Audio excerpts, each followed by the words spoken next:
There really is no evidence of, any existence outside of this one.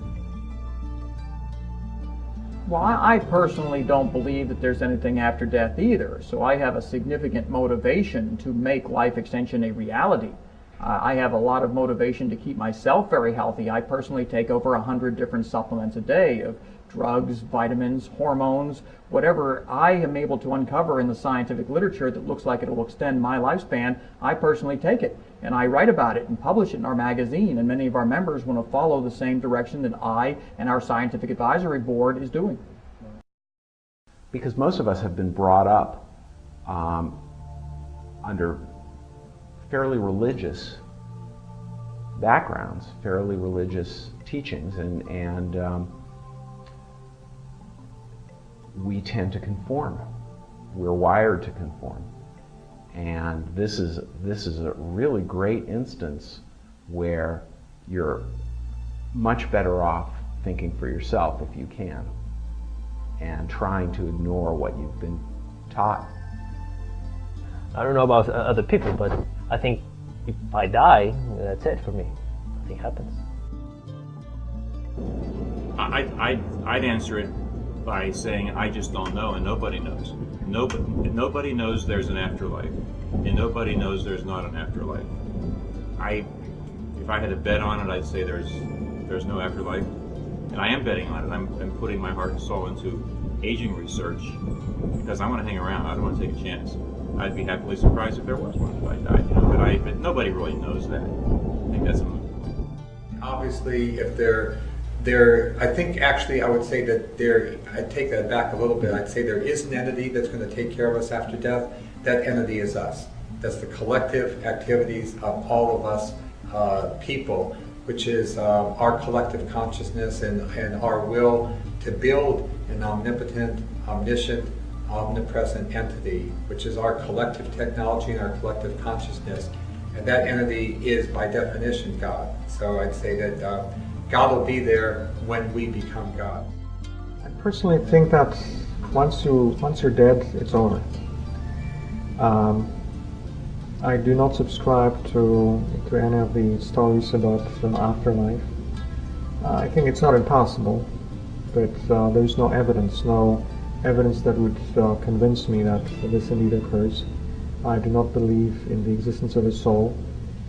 I don't think that after destruction of the brain there's anything left of my memories or myself. And of course, I wouldn't want to find out, although perhaps this is not the right way of saying that. The only way you can find out what happens is if you die, and if it turns out that there's nothing going on, then you don't really find out, right? So this is something that I would like to avoid. I would prefer not to even know. Stay alive and avoid the risk of there being nothing left. There's an interesting dichotomy in almost everybody in this country and in this world. Either they believe that when they die, they're definitely going somewhere, and almost certainly it's a pretty good place to go to. Not many people are convinced they're going to the bad places. So that's okay, they're comfortable with that idea, so they can deal with death. Or they want to be absolutely sure they'll live forever on Earth. It's actually quite difficult to be a rational transhumanist and say, well, I'm going to have a really good shot at living indefinitely, but I may not make it. I may get squashed tomorrow in a car accident, I may just not make it.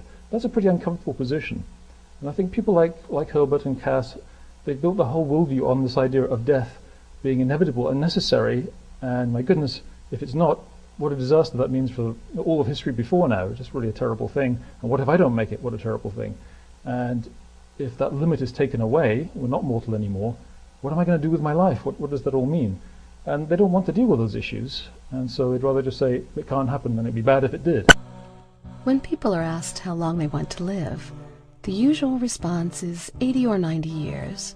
Most people equate increased chronology with increased physical disability and eventual death. But when people come to understand that the effects of aging can be reversed, objections emerge. It seems that many people think that greater extension of lifespan will disrupt the so-called natural order. And that's a misconception. What we considered natural in the 1200s is not natural today. And what we consider natural today will not be natural tomorrow. I hear that type of thing all the time. And my standard answer is human beings have gone against the natural order of things ever since time began.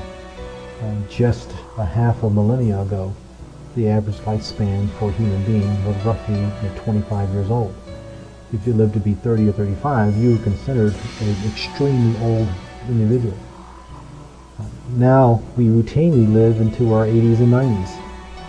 I guess you can make the argument that that's going against the natural order of things as well, but what it is an example of science and the technological progress that we've made in not only extending our lives, but enabling us to live healthier and more active lives well into our 70s and 80s.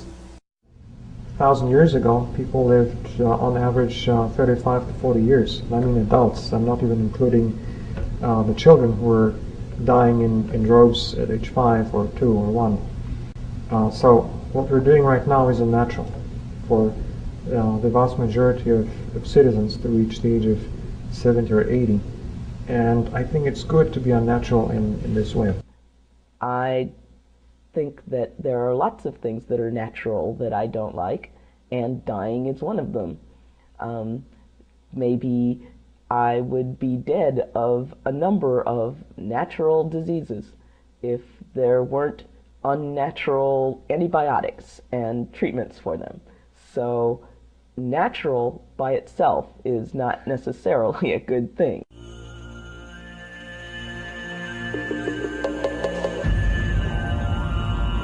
Proven that natural resources in this world, the existing resources, are enough to feed about and house about 6 billion more people. So you can basically double the population without stretching, and that's not including any future technologies, that's not including seabed mining, that's not including new food technology, that's not considering nanotechnology, not considering any of that.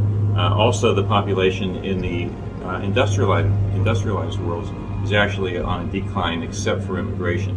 Japan's an example where their population is on a decline because there's not much immigration there. In this country, if it weren't for immigration, we'd have a population decline. So I think the more educated people get, the less children, obviously, and we all know that, the more educated people get, the less children they have. The idea of life extension for almost a quarter of a century now. One thing that is hilarious that still comes up really is the idea of overpopulation. If you live a lot longer, won't the Earth become overpopulated? Well, back in the early days of discussing these ideas, that was something people pressed pretty strongly because population was still expanding quite rapidly. But there's been a large demographic transition since then. Many countries have reached zero population growth or even beginning to decline. The USA has a larger population growth than most of Europe simply because of more immigration as well as certain groups having more births. But overall, we're headed towards really the end of population growth in the world in a few decades. So the objections no longer has the same driving force, though it never really did have very much force in the first place. Because if you look at the mathematics of it, really what matters is how many children each couple has, not how long each person lives. That makes a relatively small difference. So even if that was a problem, it'd be more reasonable to ask people to limit the number of children they have rather than to die. History has shown that, as population increases, productivity also increases. So, as we have an increased workforce to work at these problems, we're going to see an increase in solutions to these problems. We're going to see more ideas and a greater workforce to actually apply these ideas. Overpopulation is a common one. So I can address that mathematically in that if people live longer, they tend to reproduce a little more slowly. I mean, in poor countries, people have 5, 6, 10 kids because a lot of them are going to die. And that's where the population is growing the fastest. So overpopulation is a problem, but you slow the problem down by having people live longer and be healthier. So yeah, all the concerns people voice about these things are the concerns of habit. They're the concerns that come out of the human condition as it's currently understood. Because the human condition, our whole culture, our assumptions, everything, what we consider to be poignant and important and interesting, stems from dying and aging. And Everything is influenced by that.